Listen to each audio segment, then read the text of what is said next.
Before we start the long tail cast on, we need to work out how much yarn we need to leave for the tail. If you know how many stitches you need to cast on, you can wrap the yarn around your needle that number of times and it should give you enough yarn to cast on. So if I need 10 stitches, I can just hold the end of the yarn on my needle and wrap it around the needle 10 times. 1, 2, 3, 4, 5, 6, 7, 8, 9, 10. Then just hold on to the yarn and slide it off the needle.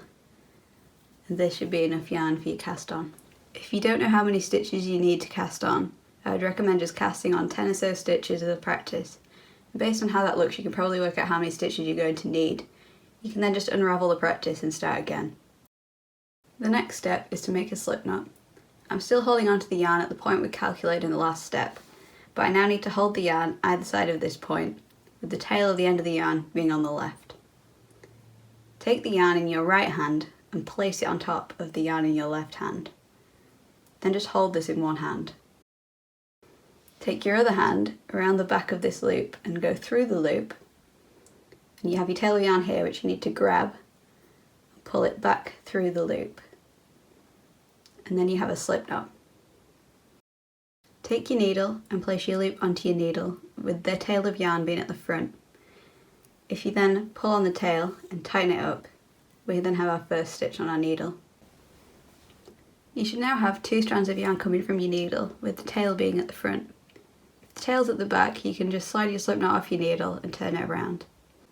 Next, we need to take your thumb and index finger between the 2 strands of yarn. Hold on to the yarn with your other fingers. Then part your thumb and index finger and bring them upwards so you can see there's 2 loops, one going around your index finger and one going around your thumb. Make sure you hold onto the loop on your needle with your index finger of your other hand. Bring the tip of your needle to the left of the loop on your thumb, then bring it through the loop on your thumb and back towards the middle.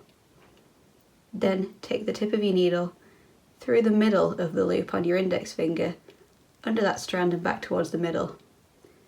If you then take the yarn on your thumb and bring it over the end of the needle, we then have our first stitch. So you can just tighten up the yarn and that's a stitch. Now let's do another stitch. Take your thumb and index finger between the 2 strands, hold onto the strands with your other fingers. Part your thumb and index finger to create this triangular shape, and bring your thumb and index finger upwards so you can see the 2 loops on your thumb and index finger. Take the tip of your needle and bring it to the left of the loop on your thumb. Then bring it under this strand and through the centre of the loop. Then take the tip of your needle through the middle of the loop on your index finger, under it and through the middle. Then take this loop on your thumb, bring it over the end of your needle. And when you tighten it up, that's another stitch. Continue like this until you have all the cast on stitches you need. You should be able to get quite a bit faster once you get used to it.